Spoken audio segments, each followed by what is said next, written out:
விடுதலை சிறுத்தைகள் கட்சி வந்து ஆட்சியிலும் பங்கு, அதிகாரத்திலும் பங்கு அப்படிங்கிற அவங்களோட கொள்கை முழக்கத்தின்படி, இன்னைக்கான அந்த கால சூழல் அதுக்கு தகுந்த ஏற்றார் போல கணிந்திருக்கிறதுனால, அமைச்சரவையில இடம் பிடிச்சிருக்காங்க, பங்கெடுத்திருக்காங்க. அதிகாரத்தில பங்கெடுத்திருக்காங்க. மாண்புமிகு சமூக நீதித்துறை அமைச்சரா அண்ணன் வன்னியரசு வந்து பதவியேற்றிருக்காப்புல. வெளியிலிருந்து தாவேகாவுக்கு ஆதரவு அப்படின்னு இருக்கிற வரைக்கும் எந்தவித விமர்சனமும் பெருசா இல்ல. அதாவது தாவேகா தரப்புல இருந்து விமர்சனம் வந்துகிட்டு இருந்துச்சு. ஏன் நீங்க டிலே பண்றீங்க அப்படின்னு இன்னும் பல்வேறு அவதூறுகளும், விமர்சனமும் வந்துகிட்டு இருந்துச்சு. இப்போ அதிகாரத்துல பங்கெடுத்த உடனே திமுக தரப்புல இருந்து அ மிகப்பெரிய அளவுல இணைய கூலிப்படை தாக்குதல் நடந்துகிட்டு இருக்கு.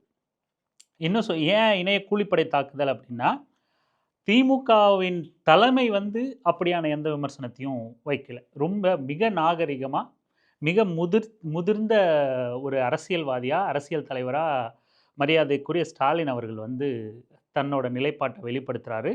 அண்ணன் வன்னியரசுக்கு மாண்புமிகு அமைச்சருக்கு கா ஃபோன் பண்ணி வாழ்த்து சொல்றாரு. சிறப்பா செயல்படுங்கன்னு சொல்றாரு. திமுகவினர் யாரும் தடித்த வார்த்தைகளை பயன்படுத்தி விசிகாவை விமர்சிக்க கூடாதுன்னு சொல்றாரு. இந்த மாதிரி அவர் ரொம்ப முதிர்ச்சியா நடந்துக்கிறார். இந்த பக்கம் விடுதலை சிறுத்தைகள் கட்சி தலைமையிலிருந்தும் ரொம்ப முதிர்ச்சியா, நாங்க இப்போ ஆட்சி அதிகாரத்தில பங்கெடுக்கிறோம் அப்படிங்கிறதுனால, கூட்டணிய விட்டு வெளியே வந்த கணக்காயிடுது. அதனால திமுக மீது ஏதாவது தேவையில்லாத பழி போடுறதும், திமுககாரங்க அப்ப எங்களுக்கு இத செஞ்சாங்க நாங்க பொறுத்துக்கிட்டோம். திமுக இப்ப இத செஞ்சுச்சு நாங்க பொறுத்துக்கிட்டோம் அப்படின்னு திமுக தலைமையிலிருந்து எந்த ஐ மீன் விடுதலை சிறுத்தைகள் கட்சி தலைமையிலிருந்தோ 2ஆம் கட்ட தலைவர்கள்ல இருந்தோ எதுவும் பெருசா எதிர்வினைகள் இல்ல. நாகரிகமா தான் இருக்காங்க. விடுதலை சிறுத்தைகள் கட்சி தரப்புலயும் கூட சிலர் ரசிக மனப்பான்மையில திமுகவினரோட கருத்துக்கு வந்து சில நேரங்கள்ல எல்லை மீறி வந்து பதில் குடுத்துக்கிட்டு இருக்காங்க. இந்த பக்கம் திமுகவினரின் கருத்து அப்படின்னு நம்ம அத சொல்ல முடியாது. திமுகவினருக்கு இணைய கூலிப்படையா, பெய்டு புரமோட்டர்ஸா தொடர்ந்து இணையத்தில இயங்கிக்கிட்டு இருக்கிற பல்வேறு நபர்கள் இருக்காங்க. அந்த இணைய கூலிப்படைக்கு வந்து இவர் நம்ம முதலாளி நமக்கு காசு குடுத்துருக்காரு. அவருக்கு நம்ம விசுவாசத்த ஓவரா குடுத்த காசுக்கு மேல கூவுறான்டா கொய்யால இவன் அப்படிங்கிற அளவுக்கு அவனுங்களுக்கு வந்து கொள்கை, கோட்பாடு, அரசியல், அறம், நாகரிகம் எந்த மண்ணாங்கட்டியும் தெரியாது. ஆ முதலாளிக்கு விசுவாசத்த காட்டி கூட ரூ. 2 எதுக்கு எக்ஸ்ட்ரா வாங்கிருவோம்.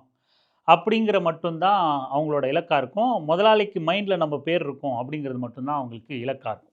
அந்த மாதிரியான இணைய கூலிப்படையை சேர்ந்த நபர்கள் வந்து விடுதலை சிறுத்தைகள் கட்சியையும், அண்ணன் திருமாவையும், அண்ணன் வன்னியரசையும் மிக கடுமையா விமர்சிக்கிறத, எல்லை மீறிய அவதூற, கொச்சையான வார்த்தையை பயன்படுத்துறது, ஒருமையில பேசுறது, இப்படிங்கிறதெல்லாம் நம்ம தொடர்ச்சியா கவனிச்சுட்டு வரோம்.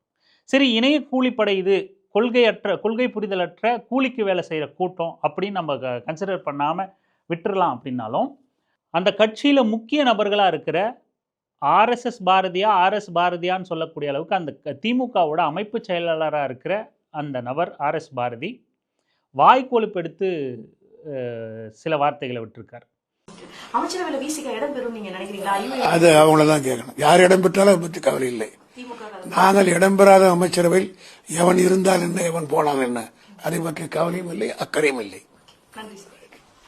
அதே போல ரொம்ப மதிப்பு மிக்க நாமெல்லாம் கூட அரசியல் கட்சியை சாராத நபர்களும், கொள்கை பிடிப்பில் உள்ள நம்மை போன்ற தோழர்களும் ரொம்ப மதிக்கக்கூடிய ஒரு நபர்னா ராசா அவர். ஏன்னா அவர் வந்து அவரோட பேச்சு, கொள்கை புரிதல், செயல்பாடு அப்படி அதெல்லாம் வந்து அந்த மாதிரி வந்து உறுதிமிக்கதாக இருக்கும். அப்படியான ராசா அவர்களே விடுதலை சிறுத்தைகள் கட்சியை தரம் தாழ்ந்து விமர்சிக்கிறங்கிற பேரில் பெண்களை உதாரணம் காட்டி அவங்கள இழிவுபடுத்தி விடுதலை சிறுத்தைகள் கட்சியோட ஒப்பிட்டு பேசினது அப்படிங்கிறதெல்லாம் அநாகரிகமான செயலாக தான் நம்ம பார்க்குறோம். இப்படி இந்த சில விமர்சனங்களுக்கு எதிர்வினையாக பதில் கொடுக்கணும் அப்படின்னு நம்ம நினைக்கிறோம். ஏன்னா இந்த பக்கம் ஒரு மாதிரி புரிதலற்ற கூட்டம், திமுக பக்கம் ஒரு மாதிரி கூலிப்படைகள் வந்து அவதூற வீசுறதும், ஒருமையில் பேசுறதும், கொச்சையாக பேசுறதும்னு ஒரு பக்கம் இருக்க, அதை இணையத்தில் இயங்கக்கூடிய விடுதலை சிறுத்தைகள் கட்சியை சார்ந்த தோழர்கள் நிதானமாக அணுகாமல் உணர்வெழுச்சியில் பதில் கொடுக்குறதும் அப்படின்னு ஒரு மாதிரி போயிட்டு இருக்கிறதுனால, நிதானமாக நாம் வந்து கருத்தியல் ரீதியாக பதில் கொடுக்கணும்னு நினைக்கிறோம். அதில் மிக குறிப்பிடத்தக்க நபர்கள் வந்து ஆர்எஸ் பாரதி, ஆர் ஆசா, இன்னொன்று பிரேமலதா அவங்களோட மூத்த குழந்தை, இன்னும் குழந்தையாவே கிடக்கு கழுது அது. அந்த பால் குடிக்கிற குழந்தைக்கு தான் நம்ம இந்த 3 பேருக்கும் தான் பதில் சொல்ல போகிறோம். கூடவே சேர்த்து மற்ற எல்லாரும் இன்னும் பிற அப்படின்னு சொல்லிட்டு சேர்த்து சொல்லிடுவோம். முதல்ல ஆர்எஸ் பாரதி என்ன பேசினார்னா, அமைச்சரவையில் விடுதலை சிறுத்தைகள் கட்சி இடம்பெற்றிருக்கு அப்படின்னு கேட்டதுக்கு, நாங்கள் இடம்பெறாத அமைச்சரவையில் யார் இடம்பெற்றால் என்ன, எவன் இருந்தால் என்ன, எவன் போனால் என்ன அப்படின்னு ஒருமையில் பேசினது மிக வன்மையான கண்டனத்துக்குரியது. பதிலுக்கு நாமளும் ஒருமையில் பேசி தான் ஆர்எஸ்எஸ் பாரதியை கண்டிக்கணும் அப்படின்னு ஒன்றும் இல்லை. ஆர்எஸ் பாரதி தொடர்ந்து திமுக அதிகாரத்தில் இருந்தாலும் இல்லைன்னாலும் வாய்க்கொழுப்பெடுத்து பல்வேறு விடயங்களில் பேசிக்கிட்டே வரார் அப்படிங்கிறதும், பட்டியல் பிரிவு மக்களுக்கு நாங்கள் போட்ட பிச்சைங்கிறதும், நீதிபதியை முதல் நீதிபதி ஆக்கினது நாங்கள் போட்ட பிச்சைங்கிறதும், இந்த மாதிரி திராவிட முன்னேற்ற கழகம் ஒரு ஒடுக்கப்பட்ட மக்களை அவங்களோட விடுதலைக்காக போராடுற இயக்கமாக நாங்கள் இருக்கோம், இந்த மாதிரியான சாதனைகளை நாங்கள் செஞ்சுருக்கோம், இவங்களுக்காக நாங்கள் உழைச்சிருக்கோம், எங்களோட இயக்கத்தோட நோக்கம் இதுதான், கொள்கை இதுதான் அப்படின்னு பேசுறதுல தப்பு இல்லை. அதை நாம் மக்கள்கிட்ட கொண்டு போய் சேர்த்துக்கிட்டே இருக்கணும். யார் யாருக்காக செயல்படுறாங்கன்னு காட்டிக்கிட்டே இருக்கணும். ஆனால் இந்த மாதிரியான கொழுப்படுத்த பேச்சு அப்படிங்கிறது வன்மையாக கண்டிக்கத்தக்கது. ஆர்எஸ் பாரதி எப்பவும் ஒரு திமுக அப்படின்னா ஒரு கொள்கை புரிதல் கொண்ட நபர்களாக இருக்கணும் நம்ம எதிர்பார்ப்போம்ல. பெரியார் வழி வந்த ஒரு இயக்கம் கொள்கை புரிதல் கொண்ட இயக்கமாக இருக்கணும், அந்த கட்சியில் இருக்கிறவங்க குறைந்தபட்ச அரசியல் புரிதலும் கொள்கை புரிதலும் நாகரிகம் கொண்டவர்களாக இருக்கணும் அப்படின்னு ஒரு எதிர்பார்ப்பு இருக்கும்ல. அந்த எதிர்பார்ப்பை துளியளவு கூட பூர்த்தி செய்யாத ஒரு அறமற்ற அநாகரிகமான ஒரு மனிதன் தான் ஆர்எஸ் பாரதி அப்படிங்கிறதுல எந்த சந்தேகமும் இல்லை. இதுக்கு மேலே அந்த அநாகரிக மனிதரை நம்ம சொல்கிறதுக்கு ஒன்றும் இல்லை. அடுத்து நம்ம ஆர் ஆசாக்கு வருவோம். ஆர் ஆசா ஒரு பதிவு போடுறார். பூச்சூட ஒரு நபர், புணர்ச்சிக்கு ஒரு நபர் அப்படிங்கிற மாதிரி டெலீட் பண்ணிட்டாரு. அதுக்குள்ளே நம்ம போக வேண்டாம். அவரே தவறுனோ இல்லை ஏதோ ஒரு நெருடல் ஏற்பட்டு பதிவு போட்டு நீக்கியிருக்காருங்கும் போது அதை நம்ம நோண்ட வேண்டாம் அப்படின்னு நான் நினைக்கிறேன். இருந்தாலும் அப்படியான அவர் சிந்தனை பதிவு போடணும்னு நினச்சிது அப்படிங்கிறது ரொம்ப தவறான செயல். இது கண்டிக்கத்தக்கது. நம்ம முன்பே சொன்ன மாதிரி ஆராசா மீது மதிப்பு இருக்குது. ஒரு முதலமைச்சரை மேடையில் வச்சுக்கிட்டே நாங்கள் திராவிட நாடை தற்காலிகமாக தான் கைவிட்டிருக்கோம், அந்த கோரிக்கையை தற்காலிகமாக கைவிட்டிருக்கோம், நாங்கள் அதை ஒன்றிய அரசு தொடர்ந்து இது மாதிரியான நெருக்கடிகளை செஞ்சுக்கிட்டே இருந்தால் அதை நாங்கள் மீண்டும் அந்த கோரிக்கையை கையில் எடுக்க யோசிக்க மாட்டோம் அப்படின்னு திராவிட முன்னேற்ற கழகம் 2021 ஆட்சி அமைச்ச அந்த தொடக்க காலகட்டத்திலே அன்றைய முதல்வர் ஸ்டாலினை மேடையில் வச்சுக்கிட்டே இப்படியான பேச்சை பேசினவர். தொடர்ந்து நாடாளுமன்றத்தில் கொள்கை உறுதியோடு களமாடக்கூடிய ஒரு தோழர், நிறைய வாசிக்கக்கூடிய தோழர், நிறைய கொள்கையை மக்கள்கிட்ட பரப்புற தோழர், சிந்திக்கக்கூடிய தோழர் தான் ஆர் ஆசா அவர்கள். இந்த ஒரு விடயத்தில் அவரை தொடர்ந்து அப்படியே நம்ம எதிரியாக நிப்பாட்டணும்னு அவசியம் இல்லை. ஆனால் இது மாதிரியான ஒருவேளை நீங்கள் டெல்லியிலேயே லாபி பண்ணிக்கிட்டு இருக்கிறதுனால, டெல்லியிலேயே களமாடிக்கிட்டு இருக்கிறதுனால, இங்கே இருக்கிற விடுதலை சிறுத்தைகள் கட்சி உங்களுக்கு டெல்லியிலிருந்து பார்க்க அவ்வளவு தூரத்திலிருந்து பார்க்க ஒருவேளை சின்னதாக இருக்கலாம். ஆனால் இங்கே விடுதலை சிறுத்தைகள் கட்சி தான் மான்ஸ்டர், அவங்க தான் கேம் சேஞ்சர், அவங்க தான் மிகப்பெரிய அசுர பலம் படைத்த கட்சி. நீங்கள் என்ன விடுதலை சிறுத்தைகள் கட்சி அசுர பலம் படைத்த கட்சி, 8 தொகுதி கொடுத்து 2 தொகுதி தோத்துருக்காங்களே அப்படிங்கிற கேள்வி எழலாம். ஆனால் மிக கூர்ந்து கவனிச்சிங்கன்னா உங்களுக்கு ஒன்று தெரியும். விடுதலை சிறுத்தைகள் கட்சி அப்படிங்கிறத தாண்டி கடந்த 10 ஆண்டுகளாக பட்டியல் பிரிவு மக்கள், தலித் மக்களோட கோரிக்கைகளும் அவர்களோட ஆதரவு குரலும் எதிர்ப்பு குரலும் தான் அவர்களை மையப்படுத்தி மட்டும்தான் அரசியலே இயங்கக்கூடிய அளவுக்கு அப்படியான ஒரு நிலைமையை உருவாக்கியவர் அண்ணன் திருமா. இன்னைக்கு பட்டியல் பிரிவு மக்கள், தலித் மக்கள் யாரை ஆதரிக்கிறாங்க, யாரை எதிர்க்கிறாங்க, அவங்களுக்கு அமைச்சரவையில் இடம் கொடுத்தாங்களா, கொடுக்கலையா, எத்தனை அமைச்சர் இல்லை, கடந்த காலத்தில் என்ன நடந்துச்சு, இப்போ நிகழ்காலத்தில் என்ன நடக்குது அப்படிங்கிற எல்லா விவாதமும் அவர்களை மையப்படுத்தி மட்டும் நிகழுது அப்படின்னா அதற்கு ஒற்றை காரணமாக அண்ணன் திருமா தான் இருக்கார், வேற யாரும் கிடையாது. அந்த மக்கள் அவர் பின்னாடி இன்னைக்கு நிற்கலாம், நிற்காம போகலாம், நாளைக்கு நிற்கலாம், நிற்காம போகலாம், நேற்று இருந்திருக்கலாம், இன்னைக்கு இல்லாமல் போகலாம், அதெல்லாம் முக்கியமே இல்லை. அவரோட களப்பணி அப்படிங்கிறது, அவரோட அரசியல் அப்படிங்கிறது அந்த மக்களை அடிமை தலையிலிருந்து விடுதலை செய்யணும், அந்த மக்களை அதிகாரத்தை நோக்கி நகரணும்.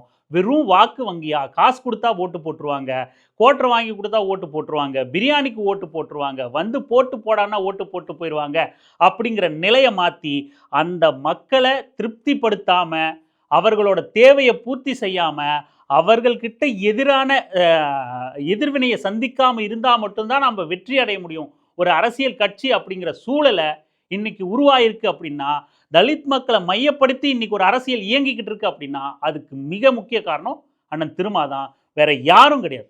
ஆக விடுதலை சிறுத்தைகள் கட்சி தான் இங்க monster, game changer, game player, எல்லாமே மிக முக்கியமான அரசியல் கட்சி விடுதலை சிறுத்தைகள் கட்சி தான். தவிர்க்க முடியாத, அவர்களே தமிழ்நாட்டு அரசியலின் மையம். இன்னும் சொல்லப்போனால் இன்னும் கொஞ்சம் ஏற்கனவே இந்திய அரசியல்லையே இந்தியா கூட்டணியிலே இவங்க தனித்த ஒரு கட்சி கூட்டணியாக இடம்பெற அளவுக்கு வலுப்பெற்றிருந்த ஒரு கட்சி. அதனால் விடுதலை சிறுத்தைகள் கட்சியை அண்டர் எஸ்டிமேட் பண்ணிட முடியாது. ஆசா அவர்கள் டெல்லியிலிருந்தே விடுதலை சிறுத்தைகள் கட்சியை பார்க்க முடியாது, பார்க்கக்கூடாது. ஏதோ நீங்கள் போகிற போக்கில் ஓகே, அவங்க ஏதோ சின்னதாக ஒரு அமைப்பை நடத்திக்கிட்டு இருக்காங்க, சின்னதாக ஒரு கட்சி நடத்திக்கிட்டு இருக்காங்க, இயக்கம் நடத்திக்கிட்டு இருக்காங்க, என்ன பெருசா அப்படின்னு அண்டர் எஸ்டிமேட் பண்ணிடாதீங்க ஆசா அவர்களே. இங்கே கள நிலவரத்தை தெரிஞ்சுங்க. இங்கே இயல்பாக மக்களோட மக்களாக கடைக்கோடி மக்கள்கிட்டையும் போய் சேராததன் விளைவு தான், அவர்களோட உரையாடாததன் விளைவு தான் இன்றைக்கி திமுக ஆட்சியிலேருந்து அகற்றப்பட்டிருக்கு. நீங்களும் அதே பார்வையில் தான் டெல்லியிலிருந்து விடுதலை சிறுத்தைகள் கட்சியை பார்த்துக்கிட்டு இருக்கீங்க. தமிழ்நாட்டிலேருந்து விடுதலை சிறுத்தைகள் கட்சியை பாருங்கள். டெல்லியும் உங்களுக்கு ரொம்ப இலகுவாக தெரியும். டெல்லியை என்ன பார்வையில் பார்க்கணுன்னு அண்ணன் திரும்ப உங்களுக்கு சொல்லித் தருவார். இப்போது அடுத்து வருவோம். நம்ம தேமுதிகவோட பால்வாடி குழந்தை பிரேமலதா அவர்களோட மூத்த பால்வாடி குழந்தை, அது குழந்தையாகவே இருக்குது. அதுக்கு அறிவுங்கிறதே இன்னும் கூட துளியூண்டு கூட வரலை. அதனோட தனிப்பட்ட வாழ்க்கையில் ஏதாவது கொஞ்சம் நஞ்சம் புத்தி இருக்கான்னு இந்த புத்தியை பார்த்தாலே தெரியுது அதுக்கு ஒன்றுமே தத்தி மாடு புத்தியே இல்லைன்னு நமக்கு தெரியுது. தனிப்பட்ட வாழ்க்கையில் என்ன கருமமோ இருந்துட்டு போ, அது யாரையும் தொந்தரவு பண்ணாத வரைக்கும் நமக்கு ஒன்றும் பிரச்சனை இல்லை. ஆனால் அரசியலில் இவ்வளவு பால்வாடியாக இருப்ப, ஒன்றுமே தெரியாத தற்குறியாக இருப்ப அப்படின்னு நம்ம எதிர்பார்க்கல. இவர் பெருசாக ஏதோ ஆளை விட்டு ரைட் ஆஃப் எழுதிக்கிட்டு இருக்கிற மாதிரி எல்லா ட்வீட்டையும் ரீஷேர் பண்ணுறது, உட்காந்து மாங்குன்னு விசிகா துரோகம் பண்ணிருச்சு, ஐயுஎம்எல் துரோகம் பண்ணிருச்சு, அப்படியாக்கும் இப்படியாக்கும் அப்படின்னு பெரிய இவர் பிடுங்கி மாதிரி உட்காந்துட்டு ட்வீட் போட்டுக்கிட்டு இருக்கா. என்ன ஒரே ஒரு தடவை பேரம் பேசி பொட்டி வாங்கி டீல் பேசி எம்பி பதவி வாங்கி ஒரே ஒரு தடவை திமுக கூட கூட்டணி வச்சுட்டு ஓவர் முட்டாலாம் இருக்குது. உங்கள் வீட்டு முட்டு இல்லை, எங்கள் வீட்டு முட்டு இல்லை, உங்கள் அக்கா மக்கா உங்கள் அப்பா, இந்த ஓவர் முட்டாலாம் இருக்குது ஒரு தடவை. இப்போ ஒரே ஒரு தடவை விடுதலை சிறுத்தைகள் கட்சி திமுக கூட்டணியிலிருந்து வெளியே போனது தப்பு, ஐயோ தேச துரோகம், ஐயோ தமிழ்நாட்டுக்கு செஞ்ச துரோகம் அப்படின்னு இந்த பால்வாடி குழந்தை நினைக்கும். அப்படின்னா அந்த குழந்தையோட பேரை சொல்லக்கூட நமக்கு கூசுது. ஏன்னா அந்த பேர் நம் பேரினத்தின் தலைவனோட பேர். அதை சொல்லி இந்த கேடுகட்ட பால்வாடியை திட்டுறதுக்கு கூட நமக்கு மனசு வரல. அதனால தான் பிரேமலதாவின் மூத்த பால்வாடி குழந்தைன்னே நம்ம சொல்கிறோம். தேமுதிகவின் வளராத அறிவு கட்ட மக்கு குழந்தைன்னு சொல்கிறோம். நம்ம ஒரு தடவை விடுதலை சிறுத்தைகள் கட்சி இப்போ தேர்தலுக்கு பிந்தைய அரசியலில் திமுக கூட்டணியை விட்டு வெளியே போனது தப்பு, பாஜக சாதகமானது, ஆர்எஸ்எஸ்க்கு இணக்கமானது அப்படின்னு இந்த பால்வாடி குழந்தை அறிவு கட்ட மக்கு குழந்தை கருதுமானால், கட்சி தொடங்கினதிலிருந்து இது வரைக்கும் அதிமுக கூடவும் பாஜக கூடவும் அமமுக கூடவும் சேர்ந்து கூத்தடிச்சு கும்மி அடிச்சுக்கிட்டு இருந்த தேமுதிக என்ன அறிவு இருக்கா? கொஞ்சமாவது தகுதி இருக்கா? விடுதலை சிறுத்தைகள் கட்சியை விமர்சிக்க, பேச, எழுத குறைந்தபட்ச அரசியல் புரிதலும் அறிவும் அறமும் இருக்கணும். இந்த குழந்தைக்கு ஒரு மண்ணாங்கட்டியும் கிடையாது, ஒன்றும் கிடையாது. வாயில் விரல வச்சுக்கிட்டு வேண்டாம், நம்ம சொல்ல விரும்பலை. ஒன்றும் தெரியாத ஒரு அரசியலை பற்றி ஒரு இலவும் தெரியாமல் எதுக்கு நீ ட்விட்டரில் உட்காந்துக்கிட்டு எழுதுன்னு எழுதி தள்ளிக்கிட்டு இருக்க? அதிமுக பாஜக கூடவே இரட்டை குழல் துப்பாக்கியா, இரட்டையரா, பின்னி பிணைஞ்ச இரட்டை கதிரேவாவா சுற்றிக்கிட்டு இருக்கு. அமமுக யார்? அமமுக கட்சி எப்படி உருவாச்சு? டிடிவி தினகரன்றவர் எப்படி ஒரு தனி கட்சி உருவாக்கினார்?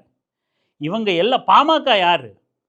ஒரு சாதிவெறி கட்சியோட, மதவெறி கட்சியோட, அவங்களோட இணக்கமாக இரட்டை கதிரா, இரட்டை குழல் துப்பாக்கியாக இருந்தவங்களோட உங்களோட கட்சி ஆயுசுக்கும் பயணிச்சுட்டு ஒரே ஒரு தடவை பொட்டி வாங்கிட்டு ஒரு எம்பி சீட்டை வாங்கிட்டு கூட்டணி வச்சுட்டு நீங்கள் அடிக்கிற கூத்து இருக்கே, ஓவர் முட்டாலாம் இருக்குது. இந்த இந்த அரசியல் புரிதலற்ற இந்த குழந்தைக்கு பதில் சொல்கிறதே நமக்கு கேவலமாக இருக்குது உண்மையிலே. இல்லை, இதெல்லாம் தேமுதிகவோட எதிர்காலம் அப்படின்னு நினைக்கும் போது அந்த கட்சி முடிஞ்சு போச்சு, அவ்வளோதான். இந்த குழந்தை சொல்லுது விசிகே சந்தர்ப்பவாத கட்சியா, தேர்தலுக்கு இன்னொரு முக்கியமான சந்தர்ப்பவாத கட்சி ஊழல் ஆட்சியோட கூட்டணி வச்சிருக்கு விசிகே அப்படின்னு சொல்லி இந்த குழந்தை சொல்லுது. இன்னொரு முக்கியமான விமர்சனம், இந்த குழந்தை வச்சிருக்கிற விமர்சனம், தேமுதிகவுக்கு 10 யாரோ ஒரு தோழர் வந்து தேமுதிகவுக்கு 10 கொடுத்தது தான் திமுகவோட தோல்விக்கு காரணம் அப்படி இப்படின்னு அது தொடர்ச்சியாக விமர்சனம் வருது. அதுக்கு இந்த குழந்தை ரிப்ளை பண்ணுது, தேமுதிகவுக்கு 10 கொடுத்தது தான் காரணம், விசிகாவுக்கு குறைச்சலாக கொடுத்தாங்க, சீட்டு குறைவாக இருந்தது தான் பிரச்சனைன்னா தேர்தலுக்கு முன்னாடியே நீங்கள் கூட்டணியை விட்டு வெளியே போக வேண்டியதானே அப்படின்னு இந்த குழந்தை சொல்லுது. குழந்தை தேர்தலுக்கு முன்னாடி விடுதலை சிறுத்தைகள் கட்சி நினச்சிருந்தா இந்த தேமுதிக அப்படின்னு இந்த குழந்தைய எதிர்கால தலைவராக வச்சுக்கிட்டு இருக்கிற அந்த கட்சியே திமுகக்குள்ளே உள்ளே வந்திருக்க முடியாது. அதை விட முக்கியம், விடுதலை சிறுத்தைகள் கட்சி அப்படி ஒரு நிலைப்பாடை எடுத்து வெளியேறியிருந்தா திமுக கூட்டணியே சுக்கு நூறாக செதஞ்சு போயிருக்கும். அதை விட முக்கியம், திமுக கூட்டணியிலிருந்து விடுதலை சிறுத்தைகள் கட்சி வெளியேறேன் அப்படின்னு கண் ஜாட காட்டியிருந்தா இன்னைக்கு ஆளுங்கட்சியாக அமர்ந்திருக்கிற தமிழக வெற்றி கழகத்தில் அதனோட லெவலே வேறையாக இருந்திருக்கும், அதனோட வீச்சே வேறையாக இருந்திருக்கும். அதனால் குழந்தை பால் குடிச்சிட்டு தூங்கு குழந்தை, உனக்கு அரசியலும் தெரியல, ஒரு மண்ணாங்கட்டி ஒன்றும் தெரியல, நீ உட்காந்து தூங்கு குழந்தை, வளர்ந்த பிறகு அரசியல் பேசிக்கலாம் குழந்தை, அந்த ஸ்லேட்டில் கிறுக்கிற மாதிரி ட்விட்டரில் உட்காந்து கிரிக்கெட் இருக்காத குழந்தை அப்படின்னு தான் அந்த குழந்தைக்கு நம்ம அட்வைஸ் பண்ணுறோம். அதுக்கடுத்து இவங்க இந்த மாதிரியான விமர்சனம் வச்சுருக்காங்க. அடுத்து விமர்சனம் சொல்ல முடியாது, குழந்தைங்க ஓகே, ஆர் ராசாவை தவிர்த்து. அடுத்து இணையதள கூலிப்படைகள் வந்து சிலது வந்து பேசிக்கிட்டு இருக்கு. நான் அந்த லிஸ்ட்டு முதல்ல சொல்லிடுறேன், யாருன்னு 1-2 பேர் நான் நோட் பண்ணி வச்சுருக்கேன், அவங்கள சொல்லிடுறேன். இந்த டான் அசோக் அப்படின்னு ஒரு பொறிக்கு பையன், அவன் வந்து பெரிய அவனுக்கு என்ன நினப்புன்னா, அவர் பெரிய இன்டலெக்சுவல்னு அவனுக்கு நினப்பு. ஆனால் அவன் உண்மையிலே இன்டலெக்சுவல் தான். எப்படி திமுகவே ஏமாற்றி கலைஞர் வந்து கடைசி காலகட்டத்துக்கு, அதுக்கு முன்னாடி காலகட்டத்தில் கடைசியாக கலைஞர் முதலமைச்சராக இருக்கும்போது நினைக்கிறேன், அப்போ ஏமாற்றி கலைஞருக்கே அல்வா கொடுத்து கலைஞருக்கு யுனெஸ்கோ அவார்டு கொடுத்துச்சின்னு இவனாக ஒரு ஃபோட்டோ ஃப்ரேமை பிரிண்ட் பண்ணி கொண்டு வந்து இவன் போய் ஏதோ யுனெஸ்கோவில் கலைஞரை பற்றி பெருமையாக பேசி சொல்லி அந்த யுனெஸ்கோ கலைஞரை பார்த்து வியந்து ஒரு அவார்டு கொடுத்துச்சின்னு வாங்கிட்டு வந்து கலைஞர்கிட்ட அவார்டை கொடுத்து ஏமாத்தின ஃப்ராடுக்கார பையன் தான் அந்த பையன். இப்படியெல்லாம் ஏமாத்துகிற அறிவு உள்ளதுனால அவன் இன்டெலெக்சுவல் நினைக்கிறான். ஆனால் அவன் ஒரு பொறுக்கி போகிறம்போது அவ்வளோதான் அவனோட அறிவு. அதுக்கடுத்து இன்னும் நிறைய பேர்னா, இந்த மக்கள் நீதி மையத்துக்கு முட்டு கொடுத்துட்டு இருந்துச்சே வினோதினி நடிகை வினோதினி, அதுக்கப்புறம் நம்ம பத்திரிக்கையாளர் மணி, அதுக்கப்புறம் இந்த ரோஸ்ட் பிரதர்னு யூடியூப்பில் வீடியோ போடுவாங்க இல்லையா அவங்க, அதுக்கப்புறம் இதான் சாக்குன்னு ஓட்டவாய் நாராயணன் இருக்கான்ல, நாராயணன் திருப்பதி, இவன் வந்து சிண்டு முடிச்சு விடுறானா. உங்கள் பரம்பரைக்கே உள்ள பழக்கத்தை என்ன ஆனாலும் விட மாட்டானுங்க இவனுங்க. திமுக அதிமுகவுக்கு வந்து ஒரு மாதிரி வார்த்தை போர் போயிட்டுருக்கே, உடனே பார்த்தீர்களா விசிகா, உங்களை இது மாதிரி யாராவது விமர்சித்தது உண்டா, புரிஞ்சுக்குங்க அப்படின்னு சிண்டு முடிக்கிற. டேய் ஓட்டவாய் நாராயணா, எல்லாம் எங்களுக்கு தெரியும், நீ மூடிக்கிட்டு உன் வேலையை பாரு அப்படின்னு தான் ஓட்டவாய் நாராயணனுக்கு சொல்ல வேண்டியது இருக்குது. அதுக்கப்புறம் இந்த ஷாலின் மரியா லாரன்ஸு, இன்னும் நிறைய உதிரிகள், நிறைய உதிரி ஐடி இதெல்லாம் வந்து பேசிக்கிட்டு இருக்கு. இப்போ நாம் இவங்களுக்கெல்லாம் என்ன சொல்கிறோம் அப்படின்னா, முதல்ல இந்த டான் அசோக் அவன் சொன்ன மாதிரி அவனுக்கு பதில் சொல்கிற அளவுக்கு அவன் ஒர்த்து இல்லை. ஆனால் ஒருவேளை திமுக காரங்க யாராவது இளைஞர்கள் திமுகவை சேரணும்னு சார்ந்த இளைஞர்கள் யாராவது அவனை பெரிய இன்டெலெக்சுவல்னு நினச்சிக்கிட்டு இருக்கான், பெரிய புடுங்கியவர், திமுகவில் பெரிய பொறுப்பாக இருக்கார் அப்படின்னு. இவன் ஃப்ராடுக்கார பையன், பெரிய புடுங்கின்னு இவன் ஏமாற்றிக்கிட்டு இருக்கான் அப்படின்னு தெரிஞ்சே தான் திமுக அவனை ஓரங்கட்டி வச்சிருச்சு. கடைசியில் திராவிடம் 2.0 ஆரம்பித்து அதில் ஒரு ஸ்கேம் பண்ணானுங்க. இந்த மருதையன் ஒரு ஃப்ராடு, தோழர் மருதையன், அவனே என்னவோ சொல்லுவாங்களே, நாதஸ் திருந்துட்டுன்னு நாதஸே சொன்னானா அப்படிங்கிற மாதிரி தோழர் மருதையன் இவனே பேர் வச்சுப்பான். அந்த மாதிரியான குரூப்பை சார்ந்த கும்பல் இது. இந்த மருதையன் இன்னும் சில அந்த மருதையனோட சேர்ந்த கும்பல்லாம் சிலது இருக்குது. அந்த கும்பலோட சேர்ந்த ஃப்ராடுக்கார பையன் தான் இந்த டான் அசோக் அப்படிங்கிறவன். இவனுங்கெல்லாம் வந்து திமுக கிட்ட திருடி திங்கிறதுக்கான சேர்ந்த கூட்டம். கடைசி அந்த திமுக வெற்றி பெற்ற அந்த காலகட்டத்தில் திராவிடம் 2.0 ஆரம்பித்து நாங்கள் பெருசாக திராவிடத்தை அடுத்த கட்டத்துக்கு இளைஞர்கள்கிட்ட கொண்டு போயிடுறோம், அப்படியாக்கம் இப்படியாக்கன்னு திருட்டு வேலை பார்த்த கூட்டம். இவனுங்களோட திருட்டு வேலை அதுக்கப்புறம் கண்டுபிடிச்சிட்டாங்க. அதுக்கப்புறம் இவங்களை கலைச்சி ஓரம் உட்கார வச்சிட்டாங்க. அப்படி ஓரம் உட்கார்ந்த கூட்டத்தில் இவன் மிக முக்கியமான திருட்டு பையன் நாதாரி. இந்த நாய் பேசுகிற அளவுக்கெல்லாம் விடுதலை சிறுத்தைகள் கட்சி வந்து ஒன்றும் குறைஞ்சி போல. விடுதலை சிறுத்தைகள் கட்சியை விமர்சிக்கணுன்னா அதுக்கு ஒரு தரம் இருக்குது. அந்த தரத்துக்குள்ளே இந்த நாதாரி வெறி பிடிச்ச நாய் கிடையவே கிடையாது அப்படிங்கிறத நம்ம சொல்கிறோம். இவனெல்லாம் ஒரு பொருட்படுத்த வேண்டாம். இந்த நாய்கிட்ட போய் இவன் சொல்கிறான் ஒரு பதிவில், என்னமோ சொல்கிறான், விடுதலை சிறுத்தைகள் கட்சி கூட்டணி இந்த அதிகாரத்தில் பங்கெடுத்ததுனால ஏதோ ஒரு தோழர் கொச்சையாக ஏதோ விமர்சனம் வைக்கிறார் அவன் மேலே. இதுக்கு நான் கோமியத்தையே குடிச்சிட்டு போயிடுவேன் அப்படின்னு சொல்கிறான். இதோட இந்த டான் அசோக் வந்து இன்னொரு ட்வீட் போட்டிருக்கான். என்ன அப்படின்னா, அலிம் புகாரி அப்படின்னு ஒரு காங்கிரஸில் இருந்த ஒருத்தர் இருந்தார் இல்லையா, பேச்சாளர். அவர் வந்து இப்போ காங்கிரஸ் தாவேகா கூட வந்த அந்த நிலைப்பாட்டை எதிர்த்து கட்சியை விட்டு விலகி கொஞ்ச நாள் கழித்து, ஒரு சில நாட்கள் கழித்து வந்து திமுகவில் இணைஞ்சார். அதை தொடர்ந்து விடுதலை சிறுத்தைகள் கட்சியில் இருக்கிற ஆளூர் ஷானவாஸும் திமுகவில் வந்து இணையணும். ஏன்னா இந்த மாதிரியான புரிதல் உள்ள கொள்கையாளர்கள் வந்து விசிகாவில் இருக்க, அதாவது விசிகாவுக்கு தகுதி இல்லை அப்படிங்கிற மீனிங்கில் பேசுகிறான். ஒப்பம் அவனே அப்படின்னு தான் நமக்கு வந்துச்சு. எந்த கட்சிக்கு தகுதி இல்லைங்கிற நீ? ஷானவாஸ் மீது நமக்கு விமர்சனம் இருக்குது. இதற்குத்தானே ஆசைப்பட்டாய் பாலகுமாரா அப்படிங்கிற மாதிரி ஷானவாஸுக்கு தனியாகவே நம்ம பேசணும். ஷானவாஸோட அறிவிப்பு எப்போ வேணால் வரலாம், அதையும் நம்ம எதிர்பார்த்துக்கிட்டு தான் இருக்கோம். இப்போ நம்ம பேசுகிறதுனால, இந்த சொரிநாய்க்கு பதில் கொடுக்கறதுனால ஷானவாஸ் ஒன்றும் விசிகாலே இருந்துருவாரான்னு நம்ம உறுதியாக சொல்ல முடியாது. மேபி எப்போ வேணால் வெளியே வரலாம். ஆனால் விடுதலை சிறுத்தைகள் கட்சிக்கு இந்த மாதிரியான நபர்களை கேரி பண்ணுறதுக்கான குவாலிஃபிகேஷன் இல்லைன்னு இந்த பொறுக்கி நான் எப்படி பேச முடியும்? காங்கிரஸும் விடுதலை சிறுத்தைகள் கட்சியும் ஒன்றா? காங்கிரஸ் ஒரு சந்தர்ப்பவாத பண்ணையார் கட்சி. அதுக்கு கொள்கை கோட்பாடு ஒரு மண்ணாங்கட்டியும் கிடையாது. அது எங்கே யார் முதுகில் வேணால் சவாரி செய்யும், யாருக்கு எப்போ வேணால் துரோகம் செய்யும், யாரையும் மிதித்து மேலே வரும், யார் காலிலையும் போய் விழும். அதுக்கு அந்த அந்த ஒரு எந்த ஒரு கோட்பாடும் கிடையாது. அவங்க ஆட்சி அதிகாரத்தில் இருக்கணுங்கிறத தாண்டி கொள்கை கோட்பாடுங்கிற புரிதல் இருந்தால் 15 ஆண்டு காலமாக ஆட்சியை பாஜக கையில் உட்காந்துக்கிட்டு பாயிண்ட் வரட்டும் அப்படின்னு உட்காந்துட்டு இருக்க மாட்டாங்க. அவங்க கட்சி தலைவர் கைது செய்யப்பட்ட போதும், பதவி பறிக்கப்பட்ட போதும் உட்காந்துக்கிட்டு மிச்சர் திண்ணிகளாக உட்காந்து வேடிக்கை பார்த்துக்கிட்டு இருக்க மாட்டாங்க. இதே அப்போ அலிம் அல் புகாரி கூட எப்போ எங்கே இருந்தாருன்னு தெரியல. இப்போ கொஞ்சம் கொஞ்சமாக நிறைய பேசி பேச்சாளராக அறிமுகமாக இருக்கார், பிரபலம் அடைஞ்சிட்டு வர்றார். அது வேற கதை. இப்படி வந்து இப்படியான விமர்சனங்கள் எல்லாம் ஷானவாஸ் இங்கே இருக்க தேவையில்லை, திமுகவில் வந்து சேர்ந்துருங்கலாம் விமர்சனத்தை, தட்டையான வாதத்தை, இவனோட வன்மத்தை, இவனோட பொறுக்கித்தனத்தெல்லாம் விமர்சனங்கிற பேரில் ட்விட்டரில் கக்கிக்கிட்டு இருக்கான். இவனுங்க ட்விட்டர் தான் பெரிய அரசியலுக்கான களமே, அதுதான் பெரிய நாடாளுமன்ற அவை, ராஜ்யசபா, லோக்சபா, ராஜ்யசபா, சட்டமன்றம் அப்படின்னு நினச்சிக்கிட்டு ட்விட்டரில் உட்காந்துக்கிட்டு பெரிய புடுங்கி மாதிரி அப்படியே எழுதி கிழிச்சிக்கிட்டு இருப்பானுங்க. அங்கே ஒருத்தர் இன்ஸ்டாகிராமில் ரீல்ஸ் போட்டு ஆட்சி பிடிச்சிட்டு போயிட்டாங்க. இன்னும் இவங்க வந்து ட்விட்டர் தான் சட்டமன்றம் நினச்சி பேசிக்கிட்டு இருக்கானுங்க, கிறுக்கு பயலுங்க. இப்படி இந்த மாதிரியான சந்தர்ப்பவாதிகளும் இணைய கூலிப்படைகளும் விமர்சனம் வச்சுக்கிட்டு இருக்காங்க. அந்த கூலிப்படையில் 1-2 பேரை சேர்த்து சொல்கிறேன் நான். ஒன்று, இந்த மக்கள் நீதி மையத்துக்கு கொஞ்ச நாளைக்கு முன்னாடி முட்டு கொடுத்துருந்த வினோதினி, இதுபோல் பல இணைய கூலிப்படைகள் வந்து பேசிக்கிட்டு இருக்காங்க. 1-2 பேர் மட்டும் நான் குறிப்பிட்டு சொல்லணும்னு நினைக்கிறேன். இந்த மக்கள் நீதி மையத்துக்காக கொஞ்ச நாளைக்கு முன்னாடி முட்டு கொடுத்துட்டு இருந்தாங்க வினோதினி, அவங்க, நம்ம பத்திரிகையாளர் மணி, அதுக்கப்புறம் யூடியூப்பில் ரோஸ்ட் பிரதர்ஸ் அப்படின்னு சொல்லிட்டு அவரும் விடுதலை சிறுத்தைகள் கட்சியோட அதிகாரத்தில் பங்கெடுத்தது குறித்து விமர்சனம் பண்ணியிருக்காங்க. இப்படி பல பேர் நிறைய விமர்சனங்கள் வந்து, விமர்சனம் சொல்ல முடியாது, இப்படி வாய்க்கு வந்ததெல்லாம் பேசிகிட்டு இருக்காங்க.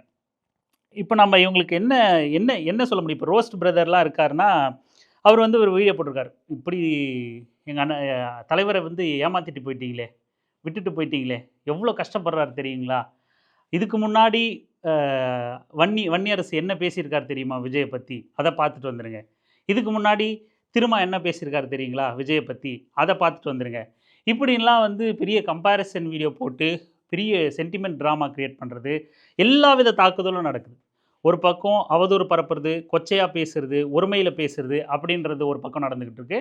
இன்னொரு பக்கம் சென்டிமெண்ட் ட்ராமா, இப்படி தலைவரை தனித்து விட்டுட்டு போயிட்டீங்களே அப்படின்னு ஒரு சென்டிமெண்ட் ட்ராமா. இப்படி இருந்தாங்க, இப்போ ஆர்எஸ்எஸ் பிள்ளை இல்லையா, இப்போ ஆர்எஸ்எஸ் காரங்க இல்லையா அப்படின்னு பேசுகிறதெல்லாம் சிலர் புரிதல் இல்லாமல் இப்படி பேசிக்கிட்டு இருக்கீங்க, சிலர் தேவைக்காக இப்படி பேசிக்கிட்டு இருக்கீங்க அப்படிங்கிறது தான் நம்ம சொல்லணும். சரி, ஆர்எஸ்எஸ் காரங்க அப்படிங்கிற விமர்சனத்தை நாம் இப்படி திமுக மேலேயும் கூட வைக்கணும் அப்படின்னா, மேம்போக்கான பார்வையில் இல்லை இவங்க ஆர்எஸ்எஸ் பின்புலம் இயங்குறாங்க அப்படின்னா, இப்போ தமிழர் தேச கட்சின்னு ஒருத்தர், தன்னை சாட்சாத் ஆர்எஸ்எஸ் காரனாகவும் மோடி தான் தனக்கு கடவுள்னு அறிவிச்சுக்கிட்ட ஒருத்தர், அவருக்கு திமுகவில் இடமளிக்கப்பட்டுச்சு. அப்போ நாம் உட்பட என்ன சொல்லியிருக்கோம், ஒரு சாதி வெறியனை நாம் இயன்ற அளவுக்கு அவனுக்கு இந்த பக்கம் வாய்ப்பு கொடுத்து இந்த பக்கம் இழுக்க முடியும் அப்படின்னா இழுக்கிறதுல தப்பே இல்லை. வாய்ப்புக்காகவும் பிழைப்புக்காகவும் சந்தர்ப்பவாதத்துக்காகவும் தான் அந்த மாதிரியான இடங்களில் போய் இவங்க விழுறாங்க, இடைநிலை சாதியை சார்ந்தவர்கள். ஸோ அவங்கள முடிஞ்ச அளவுக்கு நம்ம பக்கம் இழுக்கிறது அப்படிங்கிறதுல எந்த தவறும் இல்லை. அதனால் நம்ம அவங்க திமுக பக்கம் வர விரும்பியிருக்காங்களா, அவங்கள நம்ம கொள்கைக்குள்ளே செயல்பட வைக்க முடியுதா அப்படின்னா அதில் தவறு இல்லை அப்படின்னு தான் நாமளும் பேசியிருக்கோம்.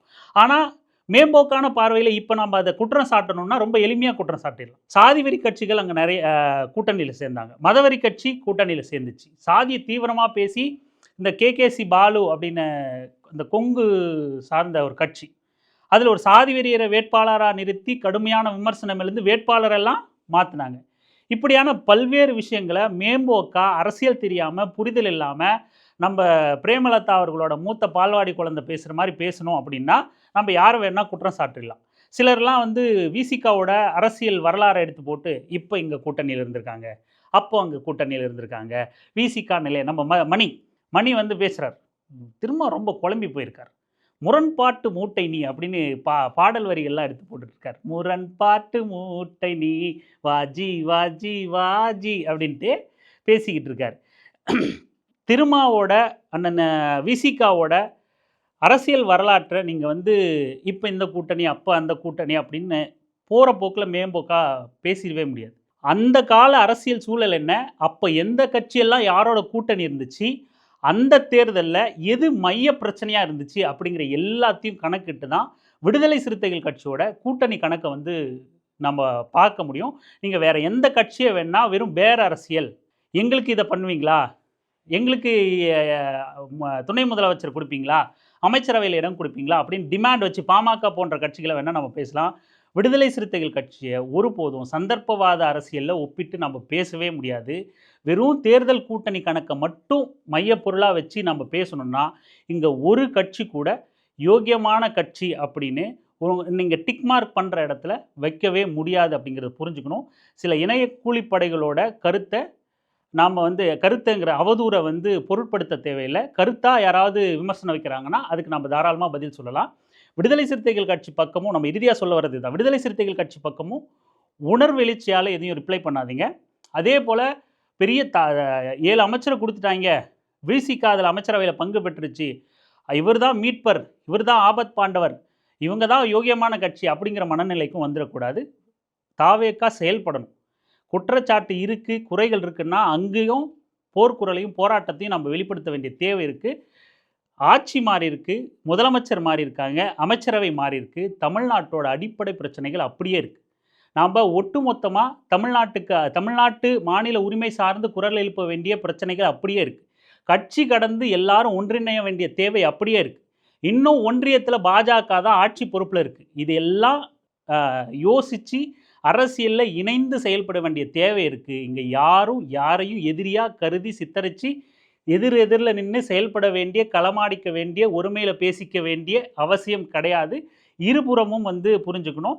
ஒரு புறம் வந்து உணர்வெழுச்சியில் பேசுகிறீங்க விசிக கட்சிக்காரங்க இல்லை ஆதரவு நபர்கள், இன்னொரு புறம் நீங்கள் திமுக காரங்க கிட்ட பேசலை அப்படிங்கிறத விசிக காரங்க புரிஞ்சுக்கணும். கட்சி நபர்கள்கிட்ட நீங்கள் பேசலை, வெறும் இணைய கூலிப்படைகள் கிட்ட நீங்கள் விவாதம் பண்ணிக்கிட்டு இருக்கீங்க அப்படிங்கிறத புரிஞ்சுக்கணும். கட்சி நபர்களாக நீங்கள் வந்து ஆராசாவோட விமர்சனத்துக்கு வைக்கலாம். அவர் வச்சிருக்காரு விமர்சனம், தென்னை மரம் தான் தண்ணி ஊற்றாது வளைந்து நெளிந்து அந்த பக்கத்து வீட்டுக்காரனுக்கு பலன் தருது அப்படின்னு சொல்லிட்டு திரும்ப கிட்டத்தட்ட அப்படி தான். அதனோட பொருள் என்ன அப்படின்னா, தனக்கு உதவாதவனுக்கு கூட தான் உதவுறது, அதுதானே. தென்னை மரத்துக்கு தண்ணி ஊற்றாதவனுக்கு கூட தென்னை மரம் தேங்காயை தரும், வளைஞ்சு போய் பக்கத்து வீட்டுக்கு தரும்.